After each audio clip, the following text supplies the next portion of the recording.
Hello friends, അസ്സലാമു അലൈക്കും. ഇന്ന് നമുക്കൊരു ടേസ്റ്റി ആയിട്ടുള്ളൊരു ക്യാരറ്റ് ജ്യൂസ് ഉണ്ടാക്കിയാലോ. അതിനായിട്ട് ക്യാരറ്റ് നന്നായിട്ട് ക്ലീൻ ചെയ്ത് തൊലിയൊക്കെ കളഞ്ഞിട്ട് പ്രഷർ കുക്കറിൽ ഒരു 3 വിസിലൊക്കെ അടുപ്പിച്ച് വേവിച്ചെടുത്തിട്ടുണ്ട്. ഇതിലേക്ക് ഒരു 2, 3, 4 ഏലക്കയും കാഷ്യൂനട്ട് എത്ര എടുക്കാം കേട്ടോ, എത്ര എടുത്താലും കുഴപ്പമില്ല. അത് നെയ്യിൽ നന്നായിട്ട് വറുത്തെടുത്തിട്ടുണ്ട്. അപ്പോൾ ആ ഇൻഗ്രീഡിയൻസാണ് ഈ കാണിക്കണേ.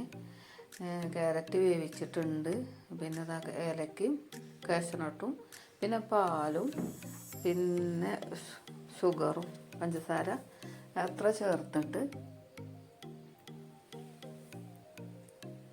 നന്നായി മിക്സിയിലിട്ട് നന്നായിട്ട് ജ്യൂസാക്കി എടുക്കുന്നുണ്ട്. മിക്സിയിൽ നമ്മൾ ആ വറുത്ത നെയ്യും പിന്നെ വേവിച്ച ക്യാരറ്റിൻ്റെ വെള്ളവും എല്ലാം ചേർക്കുന്നുണ്ട് കേട്ടോ. അപ്പോൾ അത് നല്ലോണം അരയണം. എന്നാലും അത് ജ്യൂസ് അരപ്പിയിൽ ഒന്ന് അരിച്ചെടുക്കുക. അതിൻ്റെ ഏലക്കായൻ്റെ തൊലിയൊക്കെ ചിലപ്പോൾ ഉണ്ടാവും.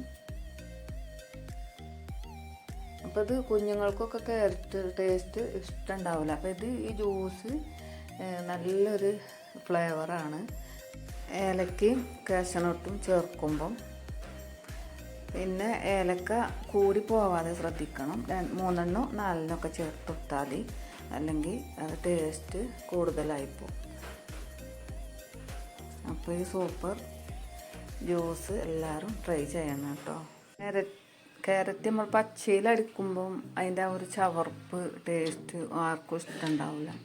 ഇങ്ങനെ ചെയ്യുമ്പോൾ നല്ലൊരു ടേസ്റ്റാണ് ഈ ജ്യൂസിന്. അപ്പോൾ എല്ലാവരും എൻ്റെ ചാനൽ സപ്പോർട്ട് ചെയ്യണേ, ലൈക്കും ചെയ്യണേ. ഓക്കേ.